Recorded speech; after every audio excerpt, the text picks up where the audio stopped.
Hello, and welcome to this on-demand webinar. We're here today to talk about AI search for consumer brands, specifically looking at luggage brands and the opportunity for those brands to win in the AI search era. I'm Whitney Hart, Chief Strategy Officer of Avenue Z. Here at Avenue Z, we are an AI-first agency for influence. We focus on driving reputation and revenue for our clients through executing a variety of marketing and communications tactics, blended with a variety of data sources to ensure visibility within large language models. And so, with that, have you ever wondered how your favorite AI chatbot learns? How and why it is giving the recommendations that it's giving, pulling up the features that it's pulling up? Well, let's dig in. Today, we're going to look at ChatGPT versus Gemini, specific to queries around shopping and purchasing new luggage. And it's going to show us some very interesting differences and insights. So in this case, we are looking at ChatGPT first. And here the prompt is around, I need some new luggage. Right now, I have Tumi. What's the latest in the space? And ChatGPT will go through and search the web. And one of the most interesting things that we're going to see is how ChatGPT's results are different from Gemini's. So ChatGPT here starts giving an overview of what's changed, current top options with a short list. Rimawa is one of the luxury best options you can get. And then it goes through and starts giving options for best value, most popular, best for heavy travelers, if you want a direct Tumi replacement. And it gives this great chart that shows all the different options, price points, and features of the different suitcase options stacked up next to each other. And you can see here all of the different sources it's pulled in. In this case, New York Magazine is going through and giving an overview of the difference between Away and Rimawa in this instance. And so you can see it also is pulling in Forbes, it's pulling in Reddit. So not only journalist-led reviews of differences, pros and cons, but also general consumer information pulled out of Reddit to tell us what the public thinks about these different options. And now I'm asking for more information here about Monos. I haven't heard of them. I've heard more about Away.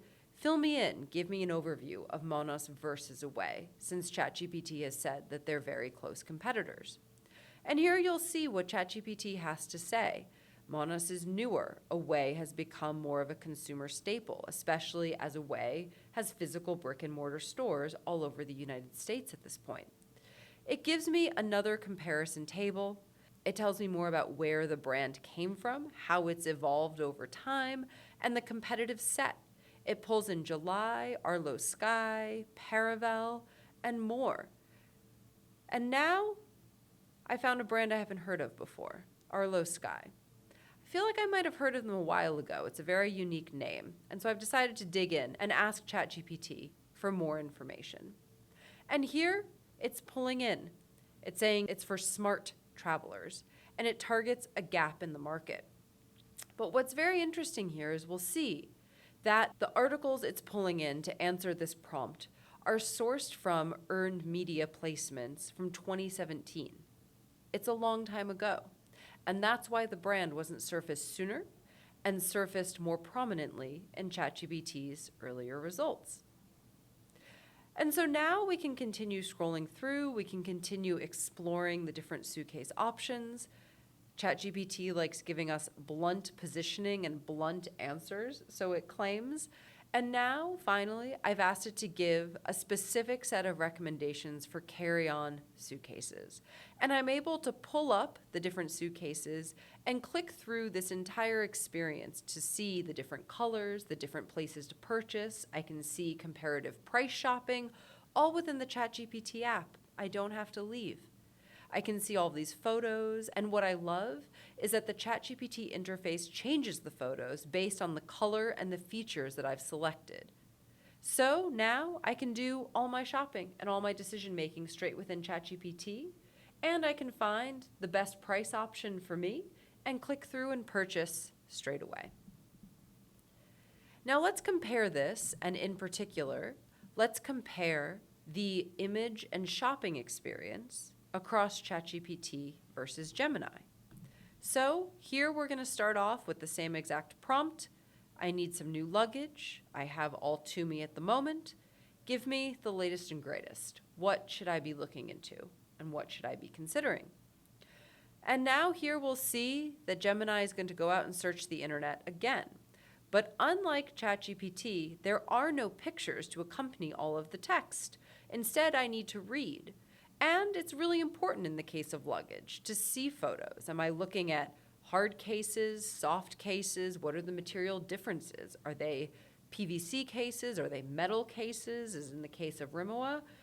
It's really tough after I've experienced ChatGPT to go through and read these walls of text and not have those visual cues, those visual representations of what I'm considering. So now I go through and ask it just as before. I've heard of Away, but tell me more about Monos. What are other startup brands that I should be considering? And here we see Gemini is going through, it's pulling in external sources, for example, Home Beautiful, and a review article of 2 specific brands in Home Beautiful. And all of this is very helpful. Now I can finally see images of the product by clicking on these links. It's recommending Paravel as another option. That is another brand that was recommended in ChatGPT. But you will note that Arlo Sky is not anywhere in this list, which is very interesting. It is safe to ponder that it's because those articles written about Arlo Sky are from over 5 years ago. And due to a lack of earned media coverage and consistent current earned media coverage, Arlo Sky isn't in the consideration set. Otherwise, all of the other competitors do overlap with ChatGPT. And so finally here I am asking for carry-on. What are my options? And provide price points. And ChatGPT, once again, is giving me bullets. It's giving me a table. All of this is very nicely formatted, but there is no convenient shopping interface. There are no pictures of the products that I'm considering. These are very different interfaces for consumer search. And so if you're a brand, you need to start thinking about, how should I optimize my content? How should I optimize my marketing ecosystem to meet the needs of these very different large language model experiences? So what do these screen recordings show us? There has been a significant evolution of how we find answers over the last 5 decades. We used to have to flip through the yellow pages and find a human who we could call to help tell us what we needed to know. From there, we were able to log on to things like America Online or Ask Jeeves to find the answers that we needed. However, for the last 2 decades, Google has been the uncontested champion of providing answers to people's queries through the form of either blue organic links down a page or paid search placements at the very top. However, in the last 3 years, we've seen their dominance start to fade as large language models have come to the fore and started driving consumer behavior. Now, places like ChatGPT, Perplexity, and Gemini are leading the charge as the next frontier of search. Ultimately, we know that information discovery is changing. An inflection point has occurred, and billions of consumers are using ChatGPT, Gemini, others, every single week for instant answers. They're no longer scrolling through a dozen blue links down a page. They're no longer searching and picking out information that they require. They're no longer scrolling social media endlessly or reading the news to find what they want and what they need to answer their questions. And this explosive growth in AI search is not a fad. It's not a trend that will go away. Currently, there are approximately 900 million active weekly users of ChatGPT alone. And ChatGPT's usage represents about 60% of the Gen AI market share, with Gemini coming in second at about 15%, Copilot at nearly 13%, Perplexity at nearly 6%, Claude at 5%, and other large language models beyond that. There are many different options in the space when you need a large language model to answer your question.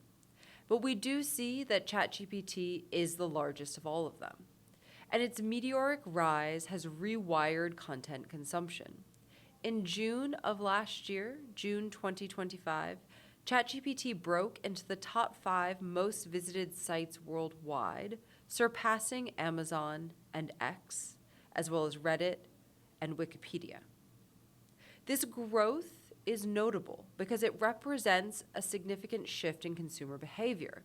It's no longer those seeking entertainment or shopping, but now people are using ChatGPT for intent-based answers, creativity, productivity, and learning. There is a new digital hierarchy where AI-first information discovery is becoming a daily habit for millions, if not billions, of people. And as AI has joined search and social as a top-tier destination, we do see that these legacy giants remain. Google and YouTube are the top 2 websites by monthly visits, so Alphabet, and then Facebook and Instagram are the 3rd and 4th largest websites by monthly visits, therefore Meta.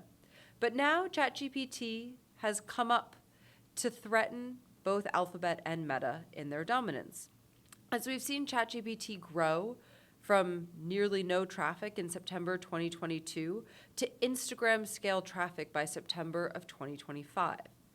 So we do see in this data that the digital landscape is shifting from scrolling and consuming to solving, creating, and conversing.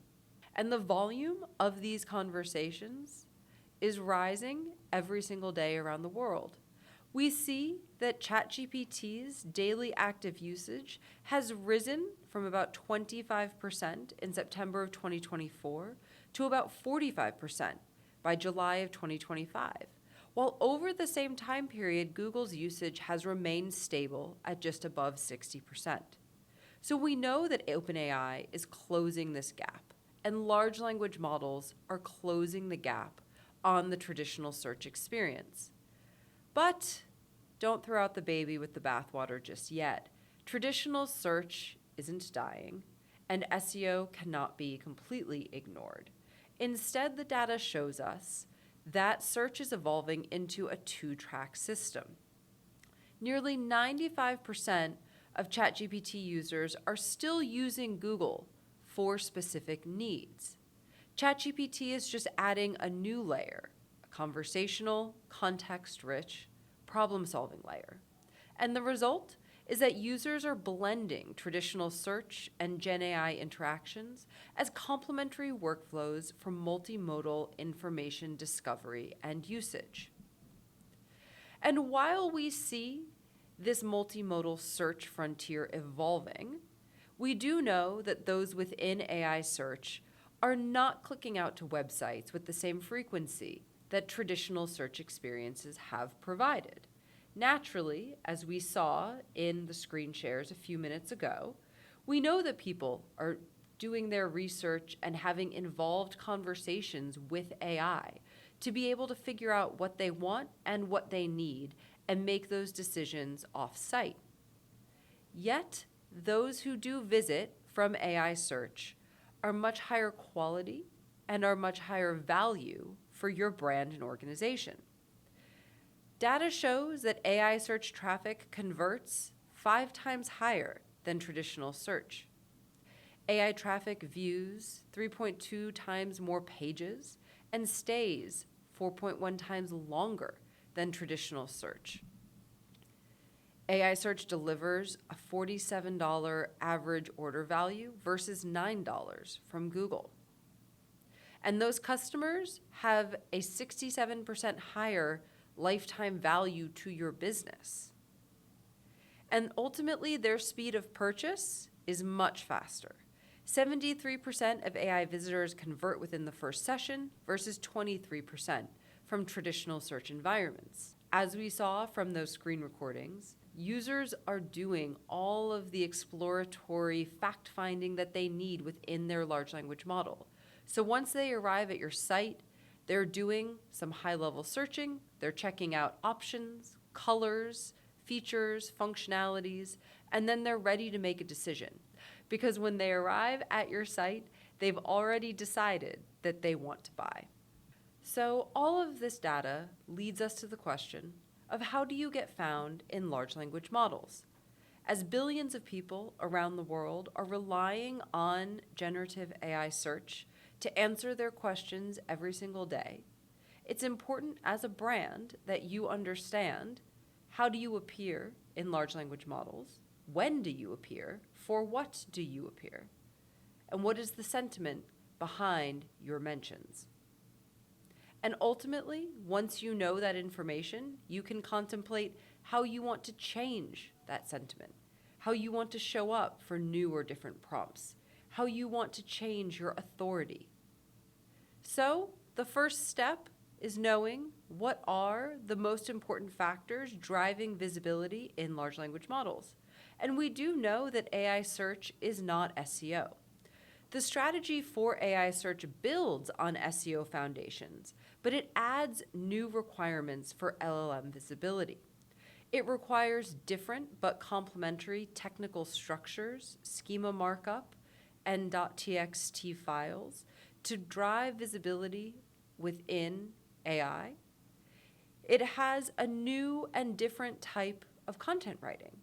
Gone are the days of keyword stuffed blogs, and instead now natural language processing means that your content needs to be rewritten or adjusted to reflect how a consumer or how a person would normally speak or write. And content strategy needs to include channels that potentially it's never touched before.